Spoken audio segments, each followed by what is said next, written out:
நேத்து நம்ம என்ன பாட்டு பாடணும்?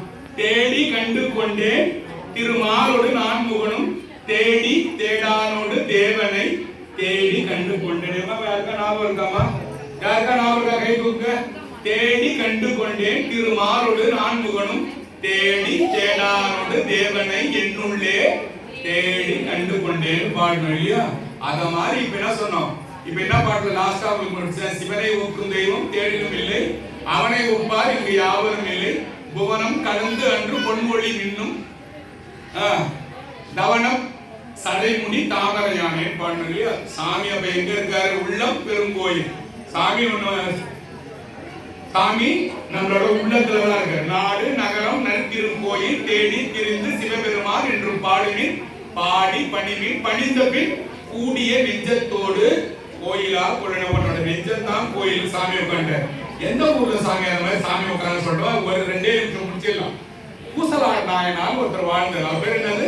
பூசலார் நாயனார். இவர் எங்க இருந்தாரு? திருநின்றவூர். திருநின்றவூர் மெட்ராஸுக்கு போனீங்கன்னா திருநின்றவூர்னு போர்டு போட்டிருக்கோம். அந்த திருநின்றவூர்ல வாழ்ந்தார். இவர் சாமிக்கு கல்லுலாம் வச்சு கோயில் கட்டல. இங்க பாருங்க, கல்லுலாம் வச்சு கோயில் கட்டல, நெஞ்சுக்குள்ளாரே கோயில் கட்டிட்டாரு. கட்டிட்டு என்ன பண்றாரு? கும்பாபிஷேகம் பண்றதுக்கு ராஜாவை கூப்பிடுறாரு.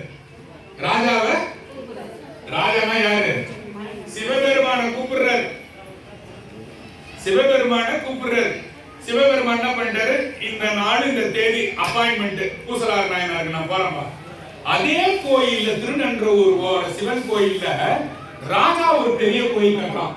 ராஜா போயிட்டு சாமி கிட்ட போய், ராஜாவும் பெரிய சிவபக்தன். இதை கொஞ்சம் கேளுங்களேன். ராஜாவும் பெரிய சிவபக்தன், பூசலாரும் பெரிய சிவபக்தன். 2 பேரும் ஒரே நாள்ல கூப்பிடுறாங்க சாமி. ராஜா கிட்ட சாமி சொல்றாரு, அப்பா இந்த நாள் என்னால வர முடியாது. ஏன் சாமி? இந்த நாள்ல எனக்கு இன்னொரு பக்தன் இருக்கான். எங்க சாமி இருக்கான்? உன் ஊர்லயே இருக்கான். என் ஊர்லயா? நான் தானே ராஜா. எவன் கோயில் கட்டினா? உன் ஊர்லயே இருக்கான். எங்க? திருநின்றவூர். இங்க ஒரு ஊர் இருக்கு பாரு. திருனா சாமி. சிவபெருமான் நின்றதால திரு நின்ற ஊர். இத மாதிரி அவன் பேர் என்ன? சாமி பூசலார். ராஜா உடனே குதிரை எடுத்து பறக்கிறான். எவன்டா அவன்? எனக்கு தெரியும் இந்த ஊர்ல அவ்வளவு பெரிய கோயில் கட்டினான். பூசலார் யாரு? பூசலார் யாருன்னு கேட்கறான்.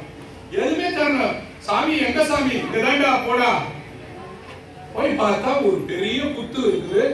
முகம் மட்டும் லைட்டா தெரியும். ஓம் நம சிவாய. ஒரு ஞானி மக்கள் பூஜை பண்றான். ராஜா போய் அவரோட பக்திய போய் வீணாக்க கூடாது, அப்படியே நிக்கிறான். ஒரு ஞானிக்கு என்ன தெரியும்? எவனோ நிக்கிறான் வெளியே. ஞானிகள் ராஜாவா இருந்தாலும் ஏற்றி நிக்க மாட்டாங்க இல்லையா? என்னப்பான்னு கேட்கிறாரு. ஐயா இந்த மாதிரி பூசலாருங்க யாரோ ஒருத்தர் இருக்கிறாரு, நான் தான். இந்த மாதிரி நீங்க கோயில் கட்டிக்கிறீங்களாமே? தெரியலையேப்பா. அது மாதிரி ஒண்ணு இல்லையே. இல்ல சாமி சொல்றாரு. யார் சொல்றா? சிவபெருமான் சொன்னாருங்க, நீங்க கோயில் கட்டிக்கிறீங்களாமே. உடனே சாமி சொன்னாரு, அசிரியர் வாக்கா அப்படியே சொன்னாரா ராஜா கிட்ட, டேய் நீ பெரிய கோயில் கல்லால கட்டினியடா, அதை விட நான் சந்தோஷப்பட்டு போய் உட்கார்ற கோயில் இந்த மணக்கோயில் தான். அதை இந்த உத்தமன் பூசலார் என்றவன் எனக்கு கட்டிட்டான்டா, நான் இதான் ஃபர்ஸ்ட் போவேன்னு சாமி சொல்றாரு. அதுதான் பூசலார் நாயனாரோட கதை. இது இன்னும் கொஞ்சம் நீட்டிக்கிறதுல இன்னும் ஜாஸ்தி இருக்கு. நமக்கு பூஜைக்கு டைம் ஆயிடுது. அடுத்தது 9க்கு மேல யாராவது இங்க இருந்தீங்கன்னா நீங்க சொல்றேன். நல்லது.